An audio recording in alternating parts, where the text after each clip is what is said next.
Hi friends, అందరూ ఎలా ఉన్నారు? మీరంతా బాగుండాలనే కోరుకుంటూ ఇక ఎప్పటిలాగే ఈరోజు కూడా ఓ సరికొత్త రియల్ హారర్ స్టోరీతో మళ్ళీ మీ ముందుకు రావటం జరిగినది. మరి ఈ స్టోరీని మొదలుపెట్టే ముందు మీ అందరికీ కూడా ఓ చిన్న రిక్వెస్ట్. ఇంతవరకు మీ వీడియోని లైక్ చేయకపోతే దయచేసి ఇప్పుడే లైక్ చేయండి. ఎందుకంటే మీరు లైక్ చేస్తే మనలాగే ఈ వీడియో అనేది మరికొంతమందికి రీచ్ అవుతుంది. కాబట్టి లైక్ చేయండి. ఇక ఆలస్యం లేకుండా వెళ్ళిపోదాం ఇవాల్టి మన దెయ్యాల ప్రపంచంలోనికి.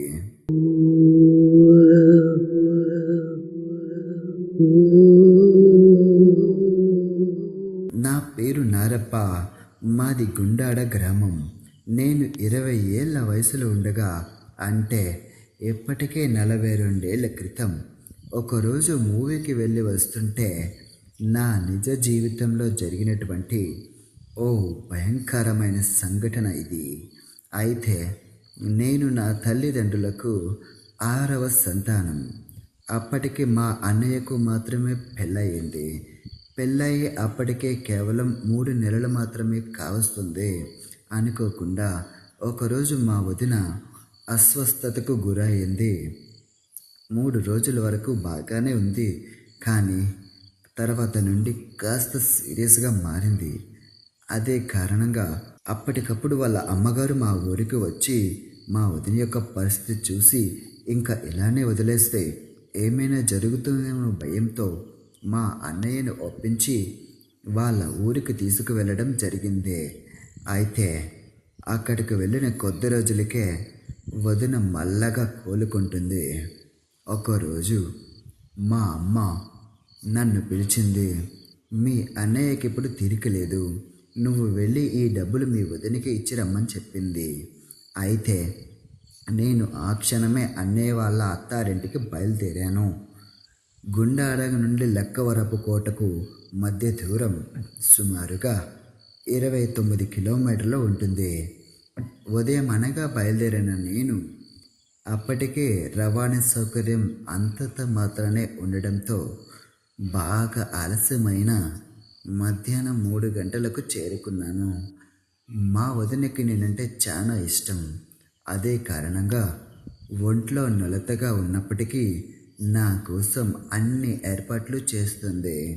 కానీ నేను మాత్రం అక్కడ నుండి మా ఊరికి వచ్చేస్తా అని చెప్పాను.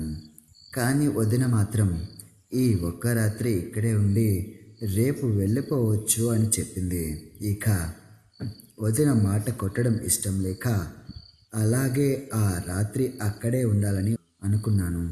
అది మండు వేసవికాలం. ఆ ప్రదేశం కాస్త చల్లదనంతో కూడుకుని ఉన్నప్పటికీ మే నెల యొక్క చివరి రోజులు కావడంతో వేసవి యొక్క తాపం బాగా ఉంది. రాత్రి కాస్త తొందరగానే భోంచేసి వదిన వాళ్ళ అమ్మ నాన్నలతో మాట్లాడుకొని అలా కూర్చున్నాను. ఇంతలో మా వదిన కూడా మా దగ్గరికి వచ్చింది. అయ్యా, నీకు ఈ ఊరు కొత్త కదా, పడుకున్నా సరే నిద్ర పట్టదు. పోనీ సినిమాకి వెళ్ళి రాకూడదు? నువ్వు ఇంటికి చేరుకునేసరికి అర్ధరాత్రి అవుతుంది, అప్పుడు హాయిగా నిద్రపోవచ్చు అని చెప్పింది. వదిన చెప్పింది బాగానే ఉంది, కానీ ఎందుకో నేను సందేహిస్తున్నట్టుగా కనిపించాను వదినకు. ఆమెకు నా పరిస్థితి అర్థమైంది. వెంటనే ఇంట్లోకి వెళ్ళింది. ఓ 5 రూపాయల నోటు తీసుకొచ్చి నా జేబులో పెట్టింది. నేను మొహమాటంతో వద్దని చెప్పాను, కానీ వదిన మాత్రం వినిపించుకోలేదు. 5 రూపాయల నోటు నా జేబులో పెట్టి, నువ్వు సినిమాకి వెళ్ళిరా, ఇంటికి తిరిగి వచ్చేసరికి ఇదే అరుగుపై పరుపు సిద్ధంగా ఉంటుంది, వచ్చి పడుకో అని చెప్పింది. నా దగ్గర డబ్బులు లేవు అన్న విషయం వదిలికి తెలుసు. అందుకే 5 రూపాయలు నాకు ఇచ్చింది. కానీ అదేవో 1,00,000 రూపాయలు కళ్ళ ఎదురుగా కనిపించినట్టయింది. ఆలస్యం చేయకుండా థియేటర్కు బయలుదేరాను. అదే ఊళ్ళో 6 వీధులు దాటితే ఊరి చివర మామిడి తోటలో ఓ టూరింగ్ టాకీస్ ఉండేది. ఊరంతా ఒకే థియేటర్ కావడంతో క్రమం తప్పకుండా మూవీస్ వేసేవారు. మరి ఆ ఊరు చాలా పెద్దది కావడంతో అక్కడి నుండి బయలుదేరి సుమారుగా 30 నిమిషాలు నడిచాక ఆ థియేటర్కు చేరుకున్నాక అప్పటికే చుట్టుపక్కల గ్రామాల వాళ్ళు థియేటర్ వద్ద గుంపులుగా ఉన్నారు. మరికొంత సమయానికి ఫస్ట్ షో మూవీ విడిచిపెట్టారు. అప్పటికే థియేటర్ వద్ద ఉన్న వాళ్ళంతా టికెట్స్ తీసుకుంటున్నారు.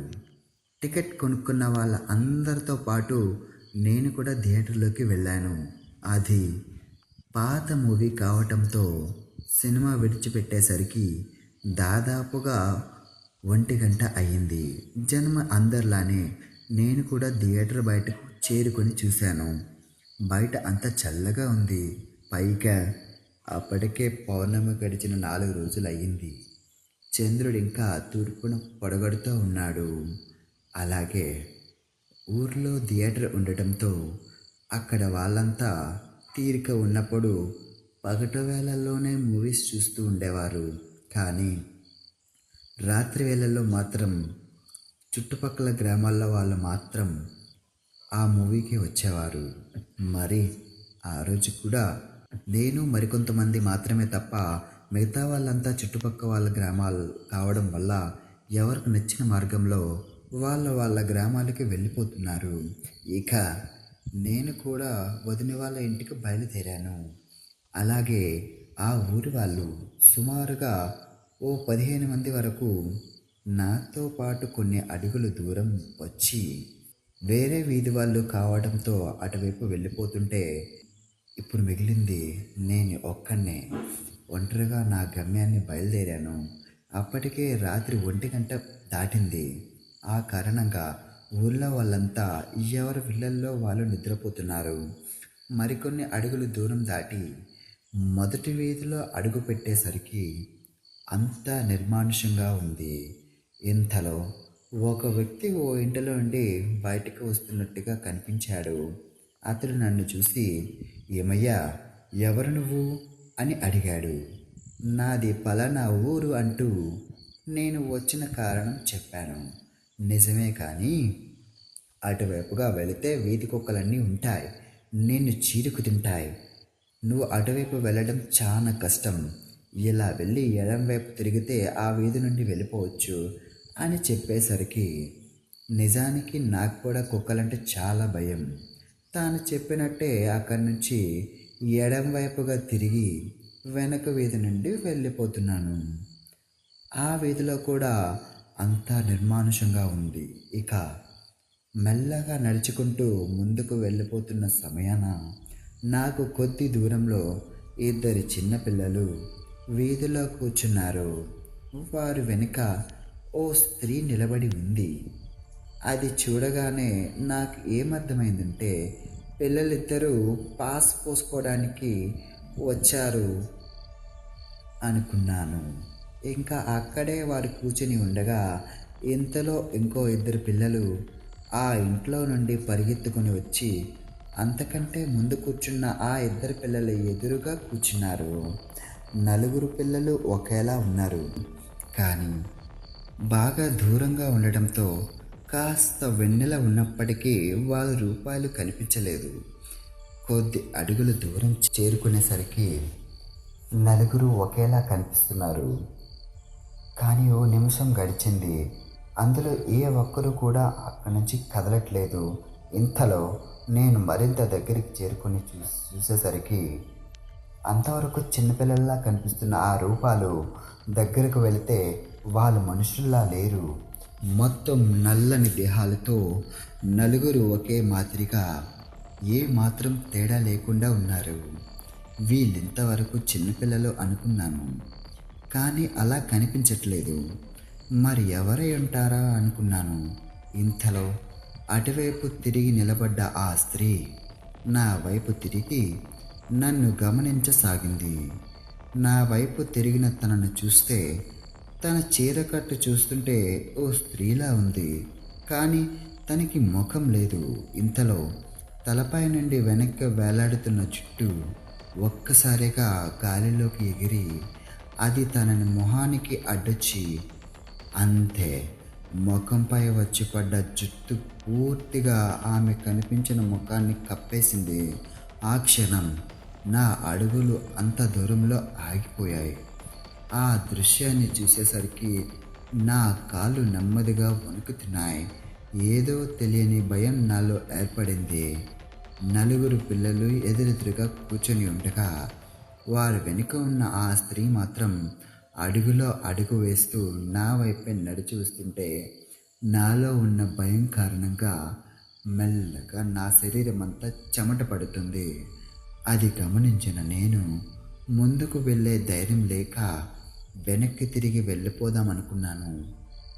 ఇంతలో ఒకరెదురుగా ఒకరు కూర్చున్న ఆ నలుగురు పిల్లలు ఒక్కసారిగా అక్కడి నుంచి కదిలి వెనక్కి తిరిగి వెళ్ళిపోతున్నటువంటి నా కాళ్ళకు అడ్డంగా వచ్చి పడ్డారు. అది గమనించినటువంటి నేను వాళ్ళ వద్ద నుంచి తప్పించుకోవాలన్న ప్రయత్నంలో నలుగురు పిల్లలు కూడా వేగంగా దూకి నా రెండు కాళ్ళను పట్టుకొని వేలాడుతున్నారు. ఇక తప్పించుకునే అవకాశమే లేకపోయింది. నేను పరిగెడదాం అనుకుంటున్నాను, కానీ వాళ్ళు గట్టిగా పట్టేసుకున్నారు.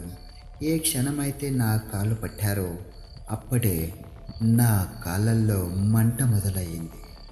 దానికి కారణం వారి చేతి గోళ్ళు బలంగా తాకుతున్నాయి.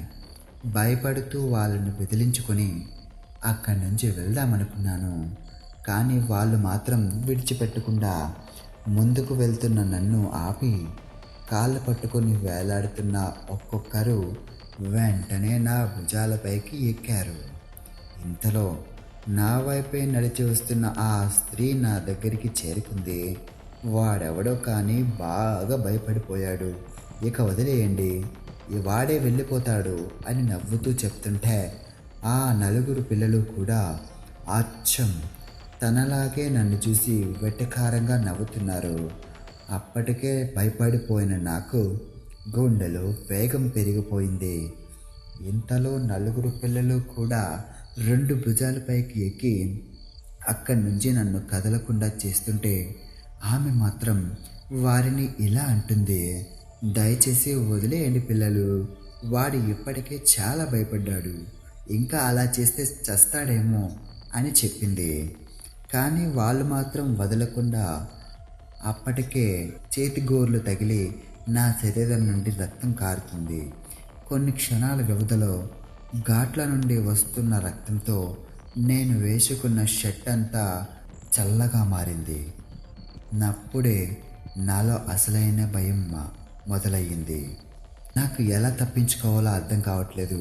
ఈలోగా అక్కడే ఉన్న ఇంట్లో నుండి వేరొక వ్యక్తి వస్తూ, అక్క అక్కడేం చేస్తున్నారు? పిల్లలు ఏంటి వాడితో ఆడుతున్నారు? అసలు వీడెవడు? ఈ సమయంలో ఇటువైపుగా రావడం ఏంటి? బుద్ధుందా వీడికి? మొత్తం మీద వచ్చినందుకు విరికించేశారు మన పిల్లలు అని అక్కడున్న స్త్రీతో మాట్లాడుతున్నాడు.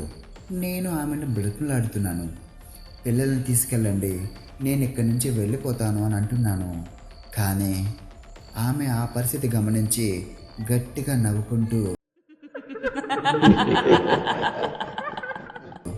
అయినా ఈ వేళలో ఇటువైపు రావడం ఏంటి? నీకెవరు చెప్పలేదా ఈ ఇంటి గురించి? ఈ ఇంట్లో మేము ఉన్న విషయం నీకెవరు చెప్పలేదా? ఇక్కడ వాళ్ళందరికీ తెలుసు. అయినా ఈ విషయం తెలిసి కూడా ఇక్కడికి వచ్చావంటే నీలో చాలా ఉంది. నీకు బాగా తీర్చదిలేస్తారు, నీ కర్మ అనుభవించు అని చెప్తుంటే అప్పుడే అంతకుముందే నాకు కనిపించి ఆ మార్గం వైపు వెళ్ళకుండా వేరే మార్గం నుండి వెళ్తే బాగుంటుందని చెప్పిన ఆ వ్యక్తి నా వైపే వస్తున్నాడు. అతన్ని చూడగానే ధైర్యం లేచి వచ్చింది. ఇంకా అంత దూరంలో ఉండగానే ఆ వ్యక్తిని పిలిచాను. ఆ వ్యక్తి కూడా నా వైపు వస్తూనే అక్కడ ఉన్న స్త్రీతో చెప్తున్నాడు, వీడెవడో కానీ అటువైపు వెళ్ళిపోవాలని చూశాడు, నేనే ఇక్కడికి తీసుకొచ్చాను వీడిని అని వారితో మాట్లాడుతుంటే ఆ మాటలు విని నా గుండె జారినట్టు అయింది. అప్పుడు అర్థమైంది నాకు వీడు కూడా మనిషి కాడని. ఇంతలో ఈ వ్యక్తి నా దగ్గరికి వచ్చాడు. ఏ ఊర్రా నీది? ఈ సమయంలో ఒంటరిగా వెళ్తున్నావు? నువ్వు నా కంట పడ్డమే నీ పాలిటి శాపంగా మారింది. తెలిసిన వాళ్ళైతే ఎవరు ఇటువైపు రారు. నువ్వు ఈ ఊరి కొత్తవాళ్ళలా ఉన్నావు. నేను నీకు వలపన్ని ఇక్కడికి తీసుకొచ్చాను. లేకపోతే ఈ మార్గంలో నిన్ను రమ్మని చెప్తే వస్తావా ఏంటి? ఇప్పుడు చూడరా నీ పరిస్థితి ఎంత దారుణంగా ఉందో. ఎప్పటి నుండో మేము ఇక్కడ బందీలుగా ఉండిపోయాం. ఇంతవరకు మాకెవ్వరూ సహకరించలేదు. కనీసం ఎవరైనా ఇటువైపు వస్తే వారి వల్ల మేము బయటపడాలని ఎన్నో ఏళ్ళుగా చూస్తున్నాం. కానీ ఇంతవరకు మాకు ఆ అవకాశం లేదు. ఎప్పటికీ మాకది వీలయ్యింది అని చెప్తుంటే, అసలు మీరు ఎవరు? నన్నెందుకు ఇలా ఇక్కడికి తీసుకొచ్చారు అని అడుగుతుంటే, అదంతా కూడా తర్వాత చెప్తాను, అయినా నీకే అర్థమవుతుందిలే, మర్యాదగా ఇంట్లోకి రా అని పిలిచాడు అతను. అంతే. ఇక నాకు ఏం అర్థం కాలేదు. ఆ మాట విన్న నేను ఇంకా భుజాలపై కూర్చొని వారి చేతిగోలుతో నాకు ఘాట్లు పెడుతుంటే, నా రక్తాన్ని మరింత చిందిస్తుంటే మరింతగా భయపడుతున్నాను. మీరు ఇక్కడే నన్ను ఇంత ఇబ్బంది పెడుతున్నారు. ఇంట్లోకి వస్తే ఏం జరుగుతుందో ఏమో, అందుకే నేను రాను అని చెప్పాను. రాను అని మొండి చేస్తే వీళ్ళు ఇలాగే నీ భుజంపై ఉంటారు. తెల్లవారే వరకు ఇక్కడే ఉంటావు. అలా కాకుండా మేము చెప్పిన పని చేస్తే నువ్వు ఇక్కడి నుంచి ఇంటికి వెళ్ళిపోవచ్చు అని చెప్తున్నాడు ఆ వ్యక్తి. ఏం చేయాలో చెప్పండి, నాకు ఇక్కడ ఉండాలంటే భయం వేస్తుంది. ఇలా మీరు ఎవరో చెప్పకుండా ఇంట్లోకి ఎలా వస్తాను అని అడిగాను. నేను చెప్తున్నాను కదా, అక్కడికి వచ్చాక నీకే అర్థమవుతుంది, ముందు ఇంట్లోకి రా అని చెప్తున్నాడు ఆ వ్యక్తి. చివరికి చేసేది ఏమీ లేక అక్కడి నుంచి బయటపెడితే చాలు అన్న ఉద్దేశంతో నేను ఆ ఇంటి వైపు కదలక, అంతవరకు నా భుజాలపై కూర్చి ఉన్న ఆ నలుగురు పిల్లలు ఒక్కసారిగా క్రిందకి దూకేశారు. అయితే అలా దూకిన ఆ నల్లని రూపాలు పరిగెత్తుకొని ఇంట్లోకి వెళ్ళిపోతే తర్వాత ఏం జరిగిందో తెలీదు. కానీ వారి ఇంట్లోకి వెళ్ళడంతోనే ఆ ఇంట్లో నుండి ఒక్కొక్కరుగా బయటికి వస్తున్నారు. వారిలో ఆడవాళ్ళు, మగవాళ్ళు, చిన్నపిల్లలు, వృద్ధులు, ముసలి వాళ్ళు చాలామంది ఉన్నారు. కానీ ఏ ఒక్కరి రూపం కూడా సరిగ్గా లేదు. ఒక్కొక్కరు ఒక్కొక్క రూపంలో ఉంటూ నన్ను భయానికి గురి చేస్తున్నారు. వారిని చూసి హడలిపోయిన నేను, నువ్వు అనవసరంగా భయపడుతున్నావు, ఆ ఒక్క పని చేసి నువ్వు ఇక్కడి నుంచి వెళ్ళిపో అని ముక్త కంఠంతో చెప్తుంటే, అసలు వాళ్ళు ఏం చెప్తున్నారు, నేను ఏం చేయాలో కూడా అర్థం కావట్లేదు. ఆ ఇంటి వైపుగా నడిచి వెళ్తున్న నన్ను ఏదో చుట్టాన్ని పిలుస్తున్నట్టే పిలుస్తున్నారు. కొద్ది అడుగులు దూరంలో ఉన్న ఆ ఇంట్లోకి చేరుకోవు అని నేను, వారు కూడా నా వెంటే ఇంట్లోకి ప్రవేశించారు. ఆ క్షణం తలుపులు మూసేశారు. ఇంట్లో అంత చీకటిగా ఉంది. అప్పుడే నాలో భయం తీవ్ర స్థాయికి చేరుకుంది. ఇంతలో నన్ను మోసగించి అటువైపు తీసుకొచ్చిన వ్యక్తి వేరే రూములో వెలుగుతున్న ఓ దీపాన్ని తీసుకొచ్చి ఆ వెలుగులో ఆ ఇంటిని చూస్తూ ఉంటే ఎప్పుడో విడిచిపెట్టినటువంటి పాడుపడ్డ ఇల్లులా కనిపిస్తుంది. ఎటువైపు చూసినా సాలిగూడులతో నిండి ఉంది. ఇల్లంతా దుమ్ము పట్టి ఉంది. ఆ ఇల్లు చూస్తుంటే అది పూర్వకాలం ఇల్లు మాదిరిగా ఉంది. ఇంటి అటక కూడా సగం విరిగి పడ్డట్టు ఉంది. మధ్యలో ఉన్నవారు నా చుట్టూ గుమ్ముకుడి దీపం పట్టుకున్న ఆ వ్యక్తితో, ఏం చేయాలో నువ్వు ఆ పని చెప్పు, వాడు పూర్తి చేసి ఇక్కడి నుంచి వెళ్ళిపోతాడు అని తొందర పెడుతున్నాడు. సరే అంటూ దీపం పెట్టుకున్న ఆ వ్యక్తి నన్ను తన వెంట తీసుకుపోతూ ఇంట్లో ఉన్న 3 గదులు దాటి ఇంటి వెనక వాకిట్లోకి తీసుకువెళ్ళి అక్కడే ఉన్న ఒక వేప చెట్టు చూపిస్తూ, నువ్వు ఈ ఒక్క పని కనుక చేసి పెడితే మేమంతా ఇక్కడి నుంచి విముక్తులవుతాం, ఎక్కడెక్కడికో వెళ్ళి జీవనం సాగిస్తాం అని వేప చెట్టు మొదటి భాగంలోకి తీసుకుపోయి ఒక రుబ్బు రోలును చూపిస్తూ, ఈ రోలు పక్కకు నెడితే మేమంతా బందీలుగా ఉన్న ఇన్ని రోజుల నుంచి బయటపడతాం, వాటిని బయట తీస్తే ఇప్పుడు ఏం చేయాలో చెప్తాం అని వాటిపై ఉన్న రుబ్బు రోల్ని పక్కకు నెట్టమని చెప్తున్నాడు.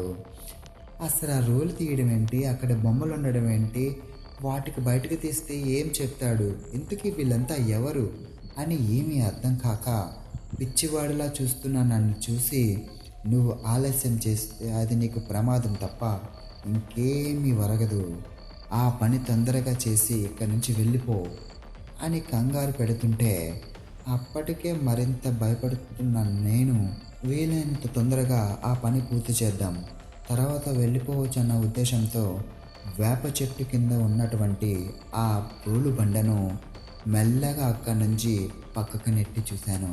కానీ అది చాలా పెద్ద బండ, కనీసం 1 ఇంచు కూడా కదలట్లేదు. వారికి సహాయం చేయమని చెప్తున్నాను, కానీ వారు అస్సలు ముందుకు రావట్లేదు. నేను ఎన్నో విధాలుగా బండ పక్కకు నెట్టాలని చూశాను, అయినా ఎంతసేపటికి అది కదలడమే లేదు. అప్పటికే నా చుట్టూ ఉన్న వాళ్ళంతా ఒకరు పొగిడితే ఇంకొకరు తిడుతున్నారు, అయినా సరే బండను కదపలేకపోతున్నాను. వారిలో కొంతమంది వ్యక్తులు నాపై విరుచుకు పడుతున్నారు. ఇందులో వేరొక వ్యక్తి మందలించి, ఇలాంటి పనికిమాలిన పనులు చేసి ఆ మాంత్రికుడి దగ్గర బందీలుగా మారిపోయాం, ఇప్పటికైనా మీకు సిగ్గు లేదా, ఏదో వచ్చాడు ఆ పని చేయాలని చూస్తున్నాడు, ఈ క్షణం తనకి సహాయం చేయబోయి తిరిగి తన మీద దాడి చేస్తున్నారు అని అక్కడ ఉన్న ఒక వ్యక్తి మందలించాడు. తనకేం పోయింది, చస్తే చస్తాడు, అంతకు మించి మనం బయటపడే మార్గమే లేదు అని చెప్పేసరికి అప్పుడే నాకు అస్సలు విషయం అర్థమైంది. అంటే వీళ్ళంతా దయ్యాలు, ఈ ఇల్లు మంత్రగాడిదనమాట. తాను మంత్రగాడిగా ఉన్నప్పుడు ఎవరెవరికో పట్టి పీడిస్తున్న వీళ్ళను బంధించి ఈ రుబ్బురోలు కింద బంధించాడు అని మనసులో అనుకుంటూ, మరి ఈ క్షణం నేను బండ పక్కకు నెట్టి బొమ్మలను విడిపించకపోతే ఇవన్నీ నన్ను ఆవహించి చంపేస్తాయి, వీటి నుండి తప్పించుకొని బయటపడడం ఎలా అని ఆలోచిస్తుంటే వారు నన్ను మరింతగా ఉరుగొల్పి బండను పక్కకు నెట్టమని చెప్తున్నారు. ఏం చేయాలో నాకు అర్థం కావట్లేదు. ఓవైపు అంతవరకు దూరంగా ఉన్న ఆ రూపాలన్నీ నా దగ్గరకు చేరుకున్నాయి. అప్పటికే నా శరీరం భయంతో ఊగిపోతుంది. చివరికి ఏమీ అర్థం కావట్లేదు. చివరికి ఈ పని చెయ్యకపోతే ఏం జరుగుతుందో ఏమో అని దాన్ని ఎలా అయినా సరే జరపాలని నిర్ణయానికి వచ్చాను. నా శక్తినంతా ఉపయోగించి వాటిపై ఉన్న రోలును కాస్త పక్కకు నెట్టాను. అంతే, ఆ రోలు పక్కకు నెట్టగానే ఏదో తెలియని దుర్వాసన నా ముక్కుకు తాకింది. ఆ దుర్గంధాన్ని నేను భరించలేకపోతున్నాను. అప్పటికే చుట్టూ ఉన్న ఆకారాలన్నీ తొందరగా ఆ పని పూర్తి చేయి, అక్కడ పాతబడి ఉన్న ఆ బొమ్మలు బయటికి తీసుకో అని చెప్తున్నాయి. ఓ రకంగా ఆ పని చేయాలి అనిపించట్లేదు, కానీ భయం కారణంగా చేయాల్సి వస్తుంది, లేదంటే ఏమైనా జరగచ్చు. ఇక వేరే గత్యంతరం లేక ఆ ప్రదేశంలో కప్పబడి ఉన్న మట్టిని చేతులతో పక్కకు తీస్తున్నాను. కానీ ఎన్నో ఏళ్ళగా అక్కడ ఉన్న ఆ మట్టి గట్టిగా మారిపోయింది. ఆ మట్టిని చేతులతో తీయలేకపోతున్నాను. మరొక వైపు అవన్నీ కంగారు పెడుతున్నాయి, కానీ నా వల్ల కావట్లేదు. ఓవైపు మట్టిని తీయాలన్న ప్రయత్నంలో 2 చేతులతో మట్టిని తీస్తుంటే నా గోళ్ళల్లో మట్టి ఇరుక్కుపోతుంది. అయినా సరే అది వదులుగా లేదు, నా వల్ల కావట్లేదు. కానీ ఆ అవకాశాన్ని కానీ వదిలేస్తే ఇలా బందీలుగా ఉండిపోవాలన్న ఉద్దేశంతో, నా వల్ల బయటపడాలన్న ఆశతో బొమ్మలను బయటికి తీయని చెప్తున్నాయి. ఇక అలానే ఒట్టు చేతులతో మట్టిని తోడుతూ ఒక్కొక్క అడుగు లోతుకుపోతుంటే గోళ్ళల్లో ఇరుక్కుపోయిన మట్టి కారణంగా గోళ్ళ లోపల భాగమంతా గాయాలవుతున్నాయి. అలా ఏర్పడిన గాయాల నుండి రక్తం వస్తుంది. అంతే, అప్పటికే భయం కారణంగా అక్కడ నుండి తప్పించుకునే మార్గం లేక వాటి మధ్యలో విరుక్కున్న నేను, నా వేళ్ళ నుండి రక్తం కారుతుంటే ఆ క్షణమే అవి నా రక్తాన్ని ఆకర్షించి నన్ను ఆవహించడం మొదలుపెట్టాయి. కాసేపటికి నేను పూర్తిగా వాటి మైకంలోకి వెళ్ళిపోయాను. ఇక వేరే ఆలోచన లేదు. బంధింపబడి ఉన్న బొమ్మలపై, వాటిపై మాత్రమే నా దృష్టి ఉంది. మరింత లోతు ఉన్న బొమ్మల్ని బయటికి తీయాలని మట్టిని తోడుతూ ఉన్నాను. అప్పటికే నేను ఎక్కడున్నానో ఏం చేస్తున్నానో తెలియట్లేదు. నన్ను నేను పూర్తిగా మర్చిపోయాను. ఏకదీక్షగా మట్టి తోడుతున్నాను. అక్కడ మిగతా ఆకారాలన్నీ నన్ను మరింతగా వేగంగా పని పూర్తి చేయమంటున్నాయి. అప్పటికే నా 2 చేతి వేళ్లకు పెద్ద పెద్ద గాయాలయ్యాయి. రక్తం ధారగా కారుతుంది. అలా కారుతున్న రక్తానికి నేను తీస్తున్న మట్టంతా ఎర్రబడుతుంది. మరికొద్ది లోతుకు తీస్తే చాలు బొమ్మలు బయటపడే సమయం అదే. అప్పటికే సమయం రాత్రి 2 గంటలు. మా అత్తయ్య మామయ్య నిద్రపోయినప్పటికీ మా వదిన మాత్రం నా కోసం ఎదురు చూస్తూ ఉంది. ఇంకా నేను ఇంటికి రాకపోయేసరికి వదిన కంగారు పడింది. మామయ్య మరియు తన అన్నయ్య తమ్ముడికి ఆ విషయం చెప్పింది. వాళ్ళు మేల్కొన్నారు. సమయం చూస్తే 2 అవుతుంది. సినిమాకు వెళ్ళిన వాడు ఇంకా రాకపోవటమేంటి అని వాళ్ళు కూడా కంగారు పడి ఇద్దరు వారి సైకిల్పై ఆ ఇంటి నుండి నన్ను వెతుక్కుంటూ థియేటర్కు వచ్చారు. కేవలం 10 నిమిషాలకే థియేటర్కు చేరుకున్నారు. అక్కడ నా కోసం చూస్తే నేను ఎక్కడా కనిపించలేదు. ఇంటికి రాక ఇక్కడా లేక ఏమైపోయానో అన్న భయంతో మరింతగా చూస్తున్నారు. అయితే నేను వెళ్ళాల్సిన మార్గంలో కాకుండా వెళ్ళకూడని మార్గంలో వెళ్ళి ఆ ఇంట్లో చిక్కుకున్నటువంటి అదే ప్రదేశంలో ఇంటి బయట కుక్కలు గుంపులుగా చేరి అరుస్తున్నట్టుగా వినిపించాయి. అది గమనించి ఒకవేళ ఇక్కడెక్కడైనా ఉన్నాడా అనే ఉద్దేశంతో నా కోసం వెతుకుతూ అటువైపు వస్తుంటే మా వదిన వాళ్ళ తమ్ముడి చేతిలో ఉన్నటువంటి టార్చ్ లైట్ ఆ ప్రదేశమంతా వేస్తుంటే టార్చ్ యొక్క లైటింగ్లో పాడుపడ్డ ఇంటి వెనక ఎవరో ఉన్నట్టుగా కనిపించారు. అయితే అది చూసి వారు కూడా హడలిపోయారు. కారణం ఏంటంటే అది చాలా పురాతనమైన ఇల్లు. పైగా ఒకప్పటి కాలంలో మంత్రగాడు ఉన్న ఇల్లు అది. మరి ఆ ఇంట్లో ఈ సమయంలో మనిషి ఉండడం ఏంటి అని, పైగా కుక్కలు కూడా అరుస్తున్నాయి. మరి ఇక్కడ ఉన్నది ఎవరా అని అలా టార్చ్ లైట్ నా వైపు వేయగా ఇంటి వెనుక ఉన్న వేప చెట్టు కింద మట్టిని తోడుతూ నేను వాళ్ళకి కనిపించాను. అది చూసిన వాళ్లకు భయంతో పాటు ఆశ్చర్యం కలిగింది. అసలు ఈ ఇల్లున్న విషయం నాకు కూడా తెలీదు. అలాంటిది ఇక్కడికి వెళ్ళి అర్ధరాత్రి సమయంలో వేప చెట్టు కింద మట్టిని తీస్తున్న నన్ను చూసి ఏమాత్రం ఆలస్యం చేయకుండా పరిగెడుతూ నా దగ్గరికి వస్తున్నారు. మట్టిని తవ్వుతున్న నా 2 చేతులు పట్టుకుని అక్కడి నుండి వెనక్కి తీసుకురావాలనుకున్నారు. కానీ నేను వారి నుండి విడిపించుకొని వచ్చి ఆ బొమ్మలు తీయాలని చూస్తుంటే వారిద్దరూ నాకు ఏదో జరిగిందని గ్రహించారు.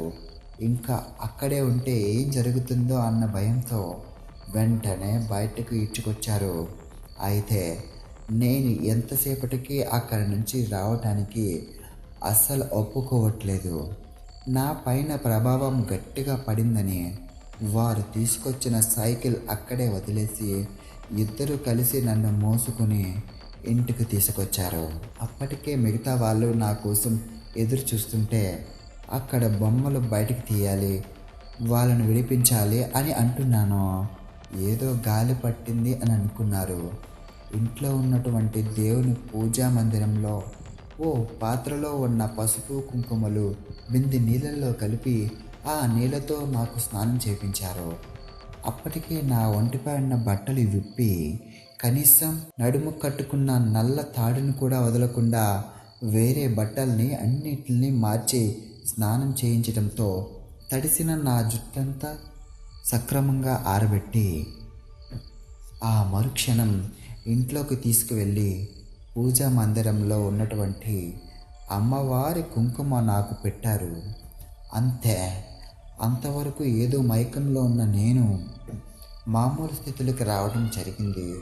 ఆ క్షణం మా వదిన వాళ్ళ కన్న వాళ్ళ ఇంట్లో ఉండడం చూసి నేను ఇక్కడికి ఎలా వచ్చాను, వేరే దగ్గర ఉండాలి కదా, ఇంతవరకు అక్కడే ఉన్నాను అని చెప్తుంటే అప్పుడు జరిగిన విషయం వారు చెప్పారు. ఆ తరువాత థియేటర్ నుండి బయటకు వచ్చి ఇంటికి వస్తున్న సమయంలో ఆ వ్యక్తి రూపంలో వచ్చి ఒక ఆత్మ నన్ను మోసం చేసి ఆ ఇంటికి తీసుకెళ్ళిన విషయం చెప్పాను. ఇప్పుడు వారికి అసలు విషయం అర్థమైంది. నిజంగానే అది ఒకప్పుడు మంత్రగాడి ఇల్లట. ఆత్మల చేత బంధింపబడుతున్న వాళ్ళు తన వద్దకు వెళ్తే వారిని పట్టి పీడిస్తున్న ఆత్మల్ని బొమ్మల్లో పెట్టేవాడంట. అలా దాచి భూస్థాపితం చేసేవాడు. కొన్నాళ్ళు గడిచాక తాను కూడా వృద్ధుడైపోయాడు. అనుకోకుండా ఒకరోజు మరణించాడు. తాను మరణించాక తన శక్తులు ఆ బొమ్మల్లో ఉన్న ఆత్మల్లో అణిచివేయలేక బొమ్మల నుండి వేరుపడ్డ ఆత్మలు యథావిధిగా సంచరించాయి. మంత్రగాడి శక్తి చేత ఆ ఇంటి చుట్టూ అప్పటికే 4 సరిహద్దులు పెట్టాడు. ఆ సరిహద్దులు దాటి అక్కడ బంధింపబడ్డ ఆత్మలు బయటికి రావడం కుదరదు. ఎన్నో ఏళ్ళగా అదే ప్రాంతంలోని ఆ సరిహద్దుల్లో తిరుగుతున్న ఆత్మలు ఎవరైనా కొత్త వాళ్ళు ఎదురుపడితే మనుషుల్లా కనిపించి మభ్య పెడతాయి. వాటిల్లో దాగి ఉన్న శక్తులు బయటపెట్టి ఆ శక్తులతో పాటు ఆత్మలు కూడా ఆ ఇంటి సరిహద్దులు దాటి వెళ్ళాలని ఎదురు చూస్తూ ఉండేవి. అలాంటి సమయంలో నేను వాటి కనపడ్డాను. ఇదంతా జరిగిందే అని చెప్పారు.